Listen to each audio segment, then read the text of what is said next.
බුදුරජාණන් වහන්සේ වදාළේ යම්කිසි අනුවණෙක් හිතාගෙන ඉන්නවා මම නුවණක්කාරයි කියලා. ඒකම තමයි කිව්වා එයාගේ අනුවණකම. යම් අනුවණෙක් බාලයෙක් හිතනවා මම බාලයි කියලා. එපමණකින් මෙයා පඬිතෙක් වෙනවා කිව්වා. ඒ නිසා භාග්‍යවතුන් වහන්සේ වදාළ පරම ගම්බීර චතුරාර්ය සත්‍ය අවබෝධයේ පිණිස ඒ මාවතේ ගමන් කරන ඔබට ඒ සිව්සස් නුවණ ඒ චතුරාර්ය සත්‍ය නැමැති නුවණ ඔබට පහළ වෙලා නැත්තම් මේ ජීවිතේ ඔබට පහළ විය යුතු නුවණ තමන්ගේ තියෙන අනුවණකම මොකද්ද කියන්නේ.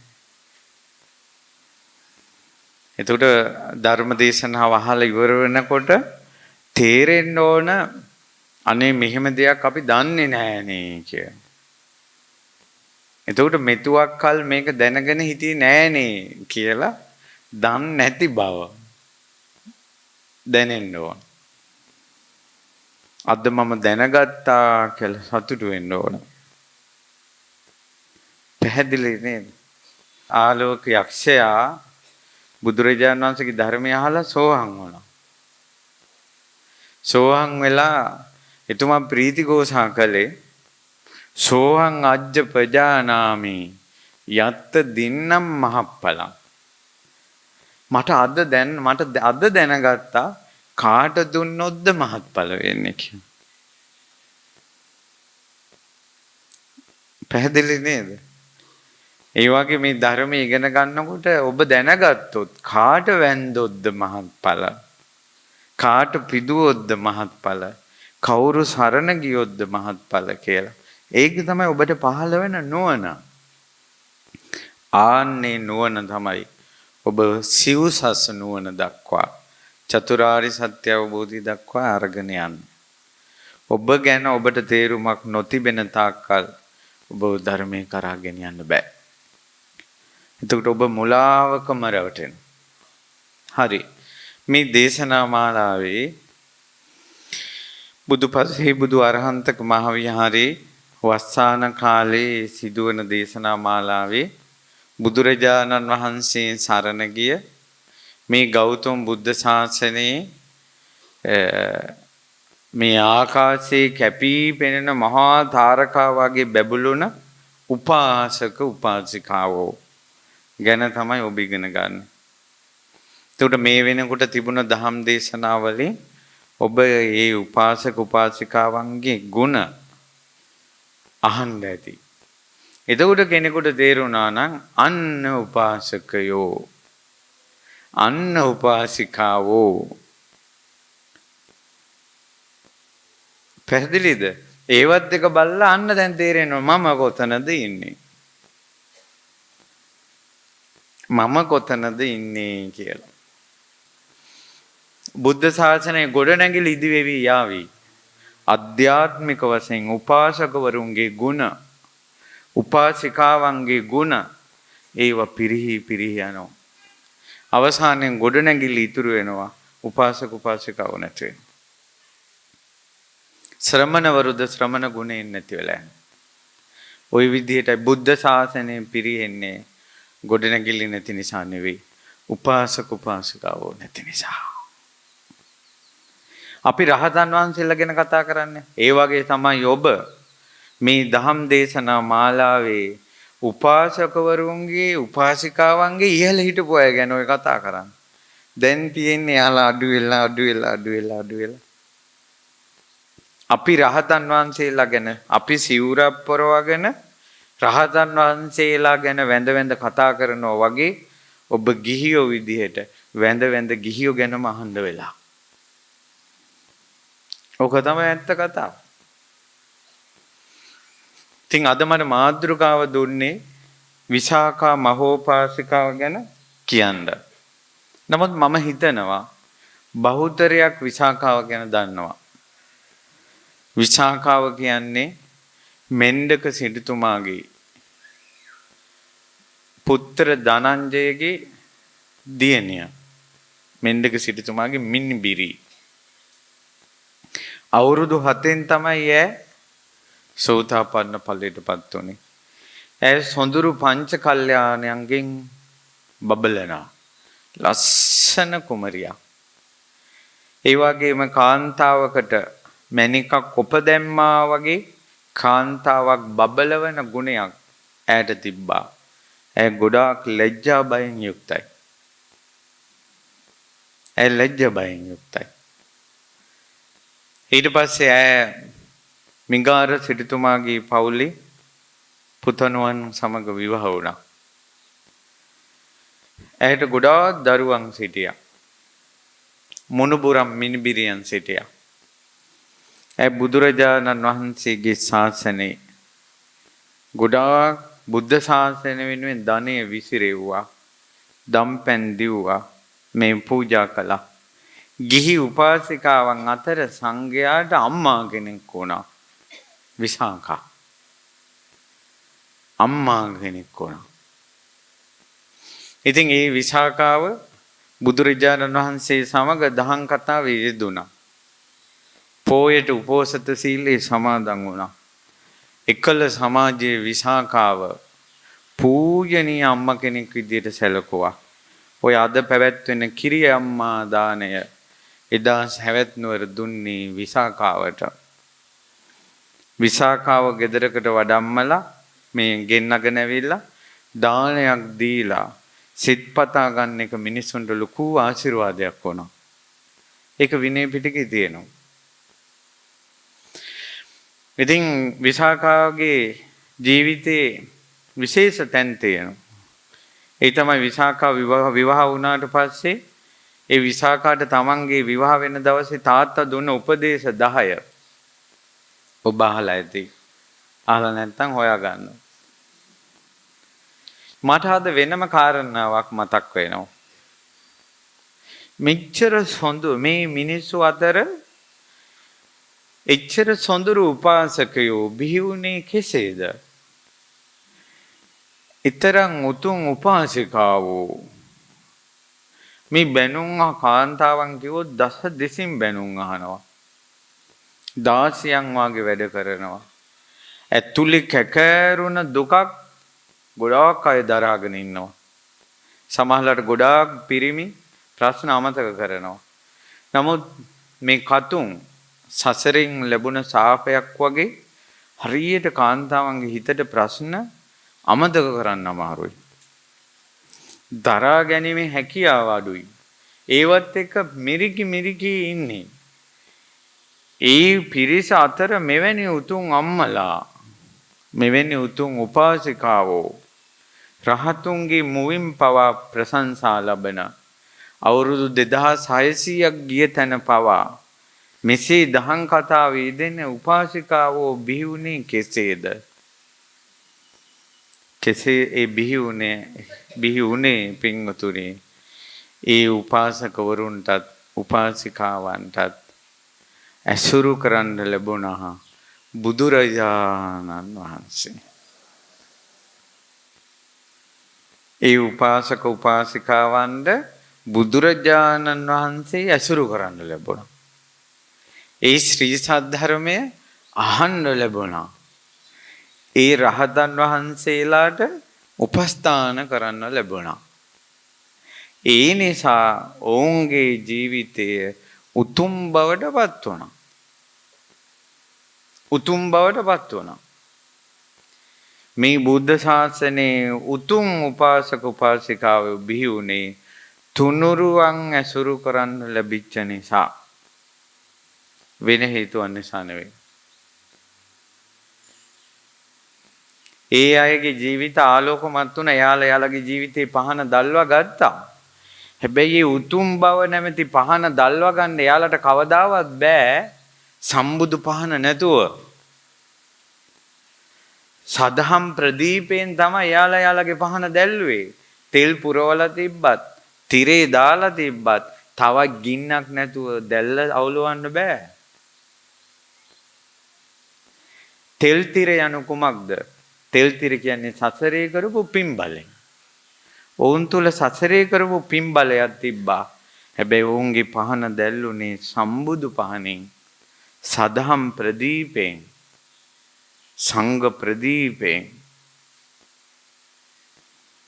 එහෙනම් සසරේ පින් කරපු අයට තමන්ගේ ජීවිතේ පහන දල්වා ගන්න තමයි බුදු පසේ බුදු මහරහතන් වහන්සේලා ඇසුරු කරන්න ඔබට මේ විහාරයේ තියෙන්නේ. මේ විහාරයේ තියෙන ඔබගේ ජීවිතය අඳුරු කරගන්න නෙවෙයි, ආලෝකමත් කරන්න. මම අද ඔබට කියලා දෙනවා කෝ විශේෂ කාරණාව තමයි කොහොමද රහතන් වහන්සේ ඇසුරු කරන්නේ?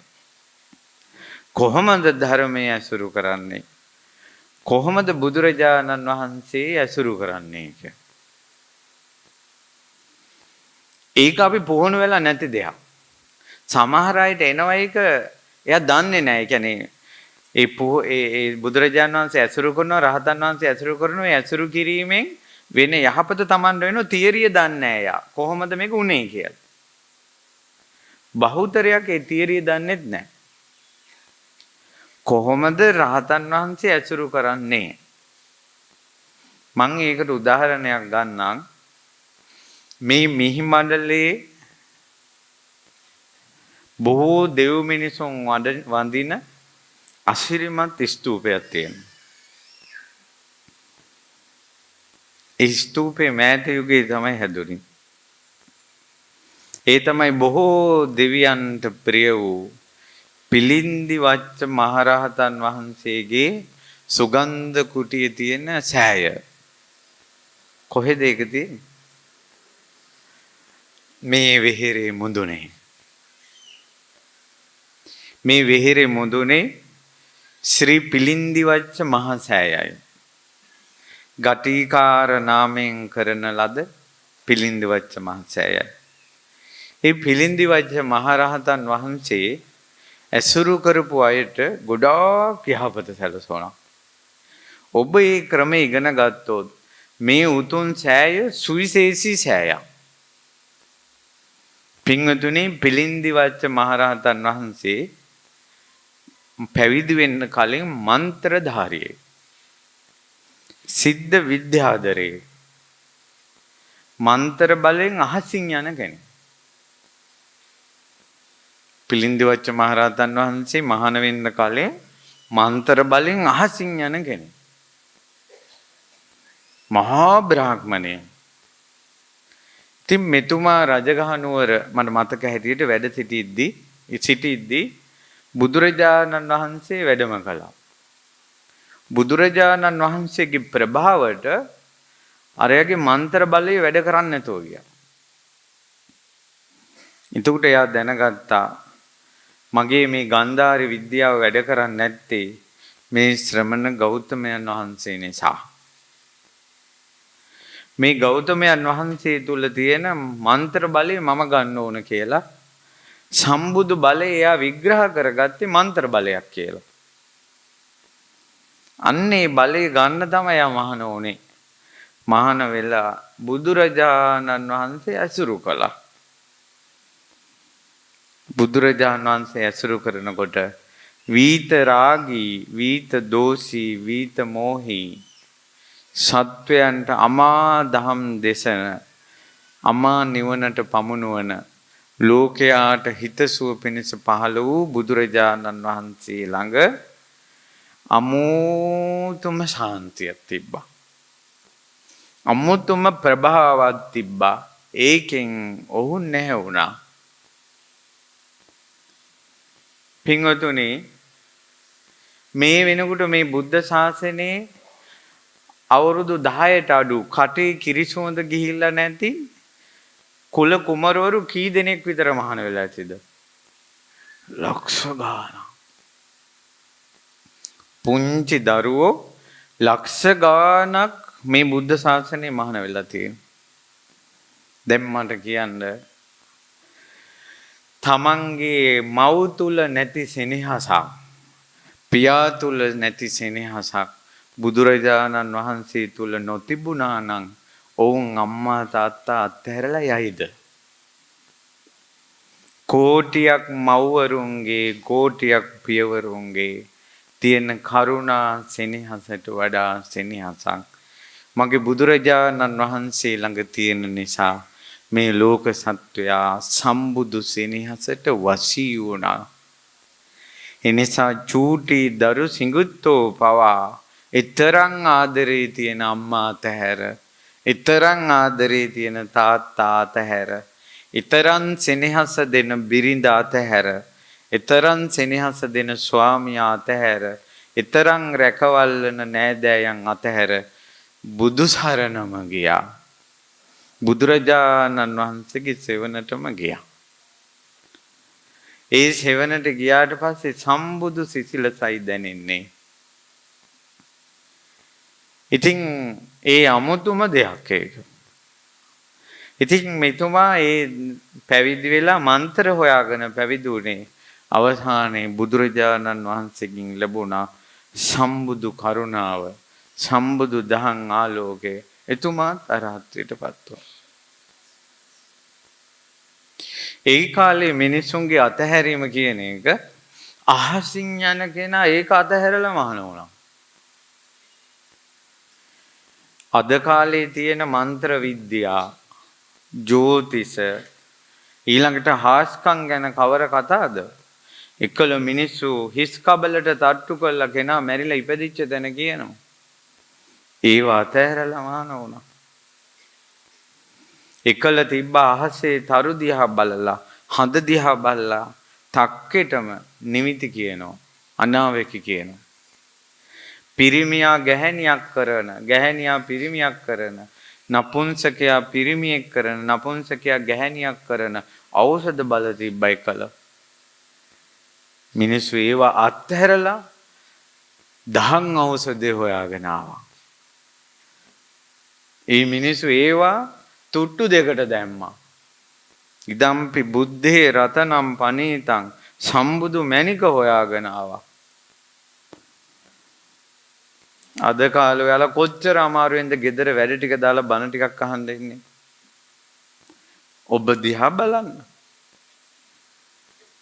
අපි කොච්චර අමාරුවෙන්ද ගෙදර වැඩ ටික දාලා බණ ටිකක් අහන්න ඉන්නේ.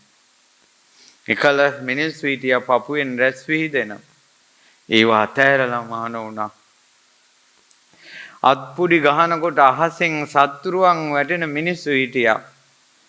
විසාකාවගේ සීයා මෙන්ඩක සිටුතුමා අත්පුඩි ගහනකොට අහසෙන් සත්තුරුවන් වැටෙනවා. දිව්‍යාංගනාවන් සමග විවාහ වෙලා මැණික් මාලිගාවල හිටපු සිටිවරු හිටියා. ජෝතික සිටුතුමා වගේ. ඒව අත්හැරලා වුන් මහාන වුණා. මේ ඉලන්දාරි කොල්ලන්ඩයි මේ කියන්නේ. ඔයාලගේ ජීවිතය දිහා බලන්න. අද කාලේ මිනිස්සු හාමුදුරුවන්ට බයිනවා. කසාවතට බයිනවා. අපිටත් ඔහොම මහාන වෙන්න බැරියයි. එක දවසක් පුළුවන් නම් මහාන වෙන්න. අද කාලේ හාමුදුරුවරු මහාන වෙලා විඳින්නේ රජ සැප කියනවා. එහෙනම් එක දවසක් මහාන වෙලා ඔක විඳින්නකෝ. ඔය විදියට කාලා බීලා නම් අපිටත් ඉන්න බැරියයි කියනවා.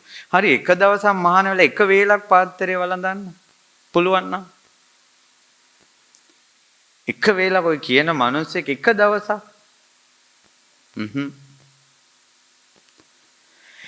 ඒ නිසා මේ මිනිසුන්ට ගෙයක් අතහැර ගන්න බෑ. ෆෝන් එක අතහැර ගන්න බෑ. ආදරය අතහැර ගන්න බෑ. ප්‍රේමය අතහැර ගන්න බෑ. බැඳීම අතහැර ගන්න බෑ. එවැනි අසරණ මට්ටමක අපි ඉන්නේ. ඒක තේරුම් ගන්න. ඇත්ත තේරුම් ගන්න. ඉතින් මේ ඔක්කොම අතහැරලා එතුමා පැවිදි වුණා. පැවිදි වෙලා එතුමා රහතන් වහන්සේ නමක් බවට පත් වුණා. එතුමා මහා වනයේ වෙනම මේ විවේක ස්ථානයක තමයි වැඩ හිටියේ. ගොඩාක් ඒ රහතන් වහන්සේ හිතන දේවල් ලැබෙන්න ගත්තා. මං හිතන්නේ හේතුව ගොඩාක් දෙවිවරු එතුමාට ප්‍රියමනාප වෙච්ච නිසා. ඒ උතුම් රහතන් වහන්සේට ගොඩාක් දෙවිවරු ප්‍රියමනාප වෙන්න තව හේතුවක් තිබ්බා. ඒ තමයි අදටත් දෙව්ලොව වැඩි හරියක්ම දෙවිවරු ඉන්නේ.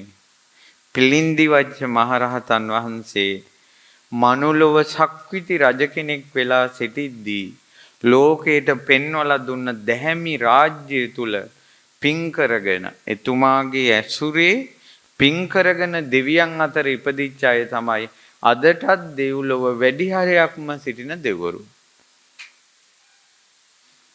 ඒ නිසා සමස්තයක් වශයෙන් දෙවියන් අතරින් පිලින්දි වච්ච මහරහතන් වහන්සේට බොහෝ දෙනා ප්‍රියමනාපයි.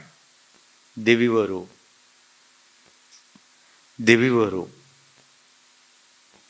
ඒ රහතන් වහන්සේගේ සිත වීත රාගී, වීත දෝෂී, වීත මෝහී, රාග දේශ මොහ නැහැ. ඒ රහතන් වහන්සේගේ net සංගලේ අපූර්ව ප්‍රභාවක් තිබ්බා. ඒක බොරුවක් නෙවෙයි, ඒක සත්‍යයක්. පිලින්දි වච්ච මහරහතන් වහන්සේගේ net සංගලේ අපූර්ව ප්‍රභාවක් තිබ්බා. කුමක්ද ඒ ප්‍රභාව? ඒ net සංගල දිහා බලනකොට රාගේ නැති වෙනවා. ඒ ඉස්සරහා ඉන්න කෙනාගේ හිතේ රාගේ නැති වෙලා යනවා. එයාට රාගික සිතිවිලි එන්නේ නැතුව යනවා. රාගික දේවල් මතක් වෙන්නේ නැතුව යනවා. ඇසක් දෙස බලද්දී, මොහොන දෙස බලද්දී එසේ විය හැකිද? ඔබට අත්දැකීම් නැද්ද? සමහර අයගේ මූණ දිහා බලනකොට ඒ බැල්ම, ඒ මූණ හරි අමුතුයි. වෙලාවකට අපි කියනවා ඔහොම බලන්න එපා කියලා. ඇත්තටම සමහර අයගේ බැල්ම අන් අයගේ හිතේ නූපන් රාගය උපද්දවනවා. ඔබ හොඳට ජීවිතේ බලන්න. ඔබ ජීවිතේට මොහොන දුන්න අය. ඔබ මෝඩ මිනිස්සු නෙවෙයි. ජීවිතය ගැන හිතන්න පුළුවන් මිනිස්සු ඔබ. සමහර අයගේ බැල්මේ, සමහර අයගේ මූණේ, සමහර අයගේ ඉරියව්වේ අන් අයට නූපන් රාගය උපද්දවන බවක් තියෙනවා. සෙනෙහස උපද්දවන බවක් තියෙනවා.